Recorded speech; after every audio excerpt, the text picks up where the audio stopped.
muscular. Chillax, chillax.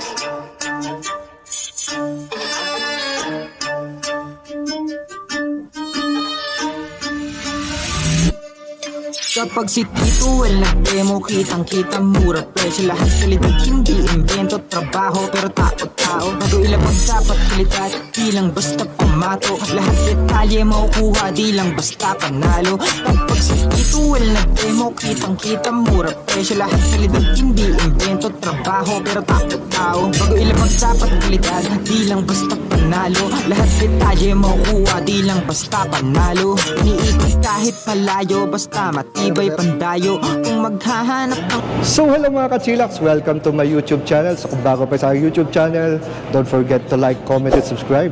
So ngayon, ito na naman tayo, meron naman tayong bagong tuklas, no? Na isang van. So ito ay passenger van, napakahaba, ang dami rin upuan at napakaluwag na space. Kaya wag na tayo patumpik-tumpik pa, let's go! So yun, tama-tama, may nakita ko to, dalawang gwapo ah! Tama! Tama! Ayan, sir, pakilala ka muna ulit, sir! Ay mga ka-chillax, my name is Ryan Almonicar, Sales Manager ng Wuling Philippines Miss Universe. Ayan, sir! Sir, good afternoon. By the way, my name is James, Sales Executive of Wuling Philippines. Ayan. Ano ba itong bago nating unit? Ayan, sir. Ito yung bago nating van na Wuling Sunlight Passenger 6-seater variant. 6-seater variant. Ano ba mga basic specs natin nito, sir? Sir, ito sir, si Wuling Sunlight sir is 300 kilometer range for full charge. And 6-seater siya sir. So, check nyo sir para makita nyo sir. Ayan. Kaya nga. Sige, sa unahan muna tayo, sir. Ano ba makikita natin sa exterior? Parang ganda ng ganda ng mga headlight, no? Ito ba yung naka-LED? Yes sir, naka-LED light na rin po siya sir. Oo. So, pwede natin sir nabuksan para makita nyo sir yung fog light nito. Okay, sige, maya buksan natin, no? Tapos meron siya abang dito, no? Para sa fog light pag gusto, no? Tapos ano to, sir, dito yung charging port? Dito naman sir yung ating charging port. AC tsaka DC. Dito yung sa fast charge, dito naman yung sa mga regular na wall outlet, sa mga bahay, sa mga mall, yan, AC. Ayun. So, dito naman, sir, ano bang meron dito?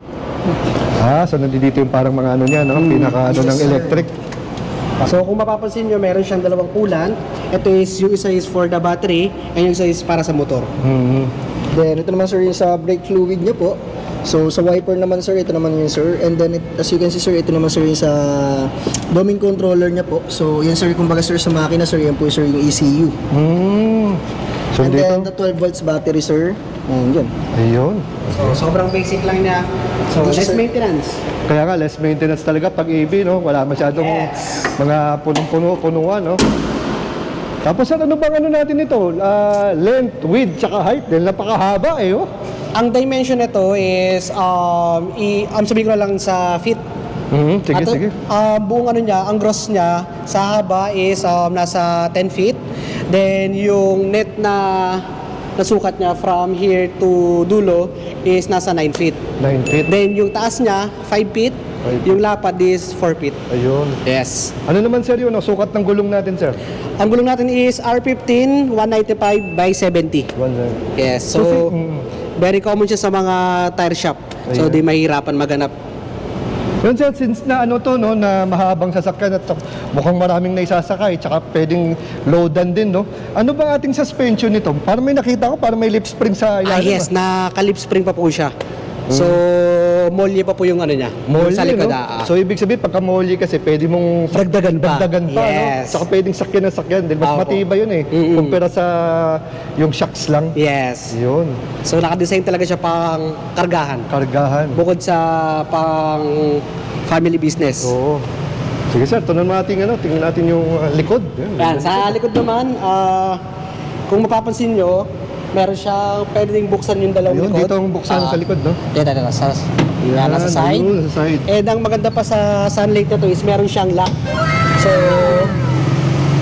para hindi gagalaw-galaw, para hindi gumagalaw-galaw pagka Correct. nag-unload ka ng mga gamit. Correct, oo. Kaya, so, para kahit paano safe, no? Hindi siya malog, lalo pag mahangin. Tsaka ano, bukang-buka siya, no?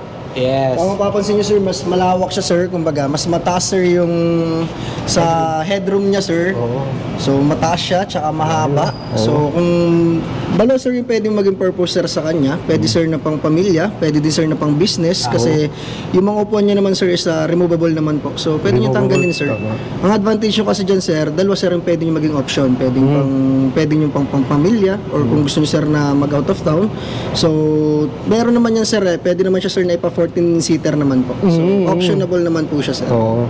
Kaya nga meron nga yung isa sabi nyo, di ba, may cargo, tapos ito yung passenger. Yes po. Since na passenger na to, more of passenger, pwede na sila magdagdag nga ng upuan kung Yes gusto po. nila. So kayo yung nag-ano rin, nagko-customize din po kayo? Yes. Ayun. And kung may mga request din po si client na ipapadual AC, Oo, dual AC. pwede rin po. Oo, kasi Additional lang medyo po. mahaba kasi ito eh. Mas maganda syempre, dahil syempre hindi natin maiiwasan sa sobrang haba nito, baka hindi naaabutin yung sa likuran. Lalo pag medyo tarik yung ano, yung yung ano, yung init, yung araw. Ayan, napakaluwag talaga, grabe. Ang ganda.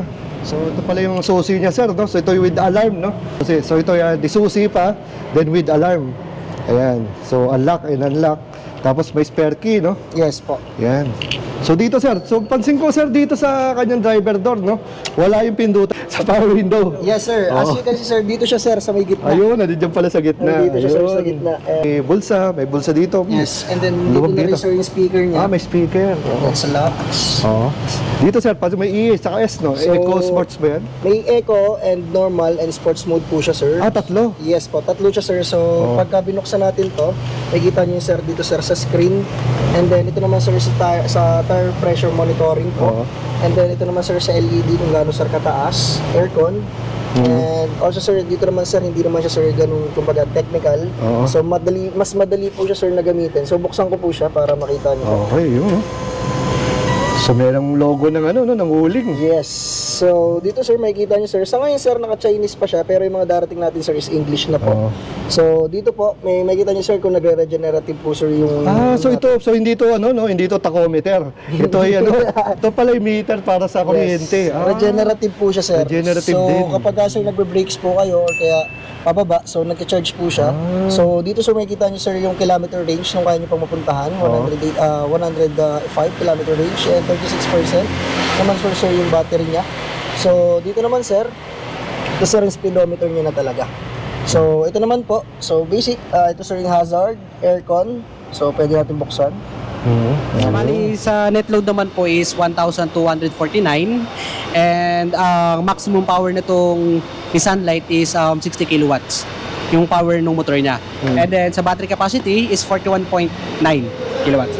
And then pagdating naman guys sa battery type niya, ang gamit na po dito ni Wuling is Wuling Red 1 na po. Kumbaga yung Wuling Red 1 is ito yung blade type ni China. So mas manipis siya, mas magaan, and mas makunat. So naka-design talaga siya pang business talaga at pang kargahan. So sa Bluetooth, so may radio, may AM, may FM, and then USB port. So isa, tapos dalawa sir, charge. Kung magcha-charge na mga sir, dito rin naman po, mas mabilis to. So dito sa gitna makikita nyo sa pindutan para sa power window, left and right. Then yung bilog na yan po yung dial type para shifter, neutral, drive and reverse. And then ito naman sir, additional na lang din to sir. Lalagyan pala dito. Lalagyan na lang to sir kung ano po yung gusto nyo ilagay. So dito naman sir, ito may dagdag. So kung gusto nyo sir maglagay ng mga barya, yan, dito sir maglagay ng mga card. Yan. And then dito naman sir sa may taas naman po. So ito naman sir, ilaw. Yan. And then kung gusto mo naman sir, yung sa kapag naman ay sinaga ka sir ng araw, baba mo na lang. Ayan. So, walang salamin sir, no? Dito magsasalamin, no? So kung gusto mo sir makita kung sinong kamukha mong artista, tingin ka na lang dito. Yan. Makita mo na sir kung sino kamukha mo. So dito di mo makikita artista, no? Wala na sir, parang kailangan mong hindi mo tignan. So ito sir additional, so additional storage and sa taas, tsaka dito sir sa may baba. So meron pa tayo sir dito. Yun. Grabe, no? Pati yung hanga ako dito, space, no? Na napakaluwag, no? Yes sir, dito sir, komportable po kayo. Sa driver side man sir, o sa passenger, malawak po talaga siya sir. So dito hindi sir yung iba kayo sir kapag nag-drive masyadong masikip kumbaga po. So dito naman sir hindi. Mataas din sir ang seating position niya. So makikita niyo na din naman po kaagad yung mismong nasa pinakaharap. Lalo na sir kapag sa mga ganito kakahaba, may komportable siya sir, hindi siya sir yung mahirap i-drive. Akala sir natin kapag mahaba is mahirap siya i-drive. Mga ka-chillax, upo tayo dito sa kay Star, ano ba to? Sunlight. Sunlight. Passenger. van. Kasi van. merong isa, no, yung cargo van. Yes, apo. Ayan. So ito yung ating passenger van. So ito ay 6-seater. 6-seater lang, So tingnan natin gaano kaluwag. Ayan, no. So ito step up natin. Uy, aluwag. Ayan, no. Luwag, pati yung height natin sa raya, no? Ang So, height ko is 5'5". 5'5", 5'9". So kita nyo naman, medyo long-legged tayo. Oh, very spacious. Tapos pinakamaganda dito, sir, no? Lagyan dito sa likod, no? Napakaluwag. No? Ayan, no? Ayan. So hindi lang siya pang business, pang pamilya pa. Pang pamilya pa. So all-in-one na dito. Sana all. Yun ang maganda pag ano, no? Pagka yung napili nila, yung passenger. Kasi yes. pag passenger, yun nga, may passenger. Unlike nung cargo van yata, sir, no? Oh. Wala na upuan. Yes, wala siyang upuan. Yun. Then yung cargo van, walang bintana. Oo. Tapos meron ditong divider. Yun yung isusunod natin, no, Sir Ray? Yes, Oo. next na balik ni Sir sir. Rex, balik ko. Sa ngayon, dito muna tayo focus sa kanilang passenger. Talagang hindi lugi dito, no? Dahil napaka, ang ganda. Tsaka, syempre, parang bihira kasi lumabas ngayon yung electric vehicle ng mga passenger van tsaka cargo van, eh. Yes. Puro kotse. Oo. Pero ngayon, panghanap buhay. Hanap buhay na rin. Ayan. So, ano naman tayo? Simple and quick test ride naman tayo, sir. Let's go. Sir, madali ba i-drive? Oo, sir. Dali, no? Napakalambot, sir, ng manibela niya. As in, talaga. So, Kasi kapag EPS, no? Electronic power steering na kasi. Yes, lang sa sir ng ganun, mabilis lang. Then drive. Ganun lang, sir. So makikita nyo naman, sir, naka-lane indicate naman siya kung naka-drive na siya, sir, or neutral or reverse. And then kapag sir sa so ikot na tayo, sir. So dito, sir, kung makikita nyo, sir, napakadali lang po, sir, niyang iikot. Kumbaga sa manibela niya po, Yun, no? malambot lang talaga. Kahit isang kamay lang, Kayang-kaya. kayang-kaya, sir. So voice over muna tayo. So ako muna yung pasero dito sa likod. So pansin ko malamig yung aircon and napansin ko kay Sir James na kahit hindi naman siya truck driver, alam mo na nadadalian lang siya i-drive ito dahil napakalaking bagay kasi yung yung EPS. So katulad niyan, pababa kami, galing kami sa very stiff. So kahit na medyo nag-aalangan siyang bumaba ng dire-diretso, umata siya ng konti para siguradong walang sabit dahil may kahabaan nga itong ating walling sunlight. So yan. So ako pala ay nasa likod. So ako yung nagbibideo. So pansin ko naman, napaka lamig ng aircon. So kahit walang blower dito sa likod nila, abot ang aircon. So hindi ko lang alam, syempre pagdating ng sobrang init ng panahon, pag ikaw nakaupo dun sa dulo. Ganda pala ng ng Bridgetown. So isa sa napansin ko, kahit na nakamall ito, very comfortable naman yung naging ride. So dito naman, ako naman ang magmamaneho. Isa sa mga nagustuhan ko din dito sa pagmamaneho nitong ating walling passenger van ay very basic lang ang mga pindutan dito. Hindi madaling, hindi ka mahihirapan. Paanda rin, alamin ang mga instruction. So the usual, ayun nga, yung dial type. So kahit paano, ginaguide ako ni Sir James doon sa mga iba pang dapat kong malaman. Katulad nung, yan, yung mga iba-ibang mode. Yung sports mode, eco mode, yan. So alam ko, 3 modes to eh. Yung kanyang speed mode. So, the usual naman, syempre, pagka eco mode, mas matipid. So, yung andar niya, syempre, hindi ganun ka-aggressive. Kumpara mo pagka in-sports mode mo. Mas mabilis yung hatak or hila. Syempre, mas malakas yung consumption ng kuryente. Pagdating naman sa visibility ng driver, napakalapad ng windshield. Kaya, madali mo makita yung harapan. And hindi rin kasing mahaba yung hood. Then yung kanyang positioning na side mirror, maganda din. Dahil malaki yung side mirror, kitang-kita mo yung buong side. Minimum, sir, 60 po. 60. Ayan. 60 kilowatts. So yun, turning radius niya, malambot, malaki yung lawak. Yung sakop, hindi na kailangan magmaniobra na marami. Pagdating sa preno, kahit na disc brake, drum brake yung likod, kahit galing tayo sa high speed, madali naman siya kumapit. Hindi ka kakaba-kaba. Mas pagdating naman sa suspension, dahil ito yung panghakot talaga, maraming dapat sumakay, Naka-molly. Kasi mas matibay ang ilalim pag molly. Siyempre, pag gusto nyo medyo smooth ride, siyempre, shocks yun. Pero, mas madaling tumagas yun kung masyadong mabigat. Kaya mas maganda pa rin yung molly pagdating sa mga hakutan. So, yun. Huni na narinig natin, sir, yun sa motor, no? Yes, sir. No, huni ng, ng electrical motor. Yes, sir, yung sa niya, sir, sa motor niya po. So, sa iba kayo, sir, yun na isa rin pinang-ingay niya, tsaka yung sa fan, sir. Sa fan, no, na aircon. Pero besides that, tahimik talaga ang EV.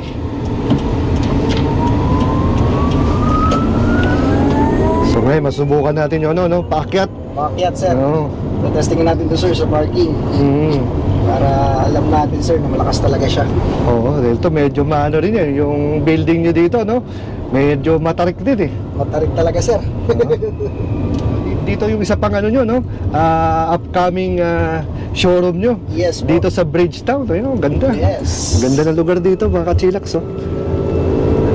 Dito madalas marami nagpapapicture, mga bikers, madalas. So kapag gusto nyo, sir, malaman kung saan, sir, banda, so yan, makikita nyo, sir. GBF. Yan, sir, yung pinang intersection. So yan, sir, GBF. GBF, yan pala yun. So dito lang tayo, sir. Oo. So ibig sabihin, pag nila, pagkana nila galing Ortigas, yun na pala yun. Yes. Kasi ako, mga kachilax, lumampas ako. Ay, hindi ko nakikita yung GBF building. Ito lang pala yun. Along, Sir, sa parking. ayan, yan. So ito, medyo packet ng konti. Ibitinin natin ng konti. Oo. Para, sir, malaman natin kung malakas talaga siya. Diba? Ayan, Ibitinin natin ng konti. sisiw lang eh. Ayan, full stop. Ayan, medyo packet yan. So, sabay gas. So, ayan, Parang di mo lang umatras, ah. Oo. Oo, yung cellphone ko umatras eh. Nag-slide eh.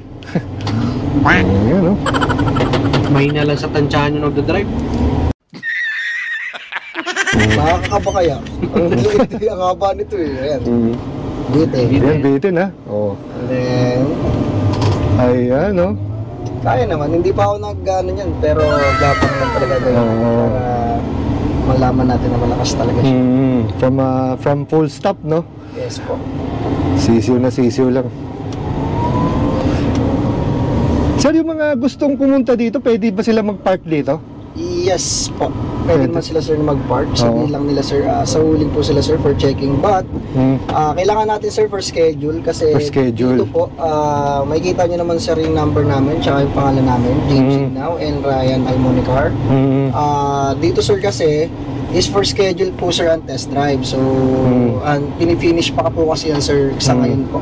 So, pagka pupunta kayo, sir, dito, tawagan nyo na lang po kami, sir, para maka-schedule po natin, sir, yung test drive and viewing.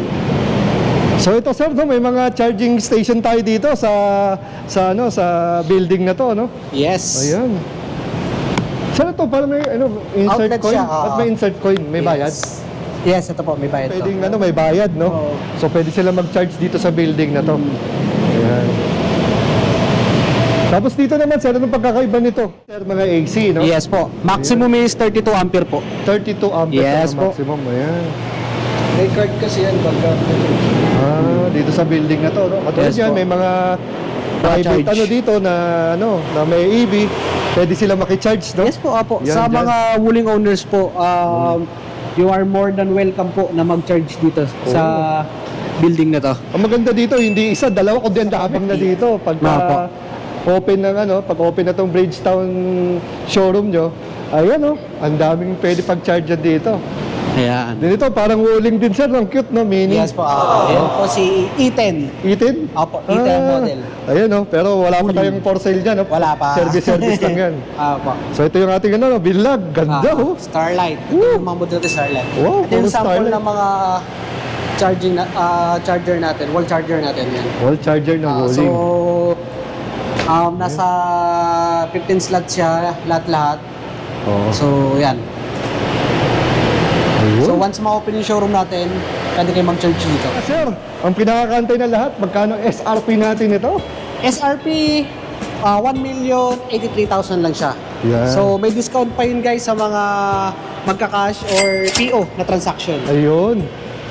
So ano bang pagdating naman sa warranty nito? Warranty, Years warranty for the battery and 3 years warranty for the vehicle naman po. Ayun. So ano ba pwede mga i-waste? Pansin ko, parami yung showroom location natin. Waze or Google Map lang po, Bridgetown Center. Then, ang location ng building natin is GBF. Ito yun, Center. no? Ito Ito yun. yung building na Oo. yan. Tapos meron din kayo sa di ba? Estancia. Yes, meron din tayo sa Estancia and Shangri-La and sa Makati. And meron pa pong dalawang showroom na i-open. Wow. So, this year din po yun. Parami. Ikaw, sir, ano bang tutatot sila kasi bago pa lang ito na interview eh. Ano bang iyong FB page para ma-post natin dyan? Belgian Yep by James Signao. Yun. Search nyo po yung sa FB page ko po. So doon, pwede nyo po i-message or pwede nyo po akong tawagan sa number ko, 0916-933-1702. WhatsApp ready and Viber ready na rin po. Yan. So again mga sir, maraming salamat sa pagpapahulak mo sa ating mga kachilaks. Till the next time. Thank you. Okay. So verdict na tayo dito sa Wuling Sunlight. So alam nyo naman, last year kabebenta ko lang ng aking high-ace commuter. So compared sa ICE, gasoline and diesel engine, syempre ang EV mas matipid. And for its price range na 1,083,000 ay napakaganda na nito dahil alam nyo naman, mahaba, napakaluwag ng likod. So take ko lang dito, pwede siguro kung more of passenger, pwede palagyan ng 2 upuan sa likuran para kahit 14 passengers kasyang-kasya. At syempre sliding door, parang L3, kaliwat kanan meron, tapos split type yung pintuan sa likuran. So napakaluwag, very easy ang load and unloading. So kung ako sa inyo, kung nagustuhan nyo ating munting vlog at nagustuhin nyo itong ating na vlog na EV passenger ng Wuling, bisita na sa kanilang mga showroom location. Lahat naman yan ay nai-post na natin. So till here, this is Wells Kila. Ride safe and God bless.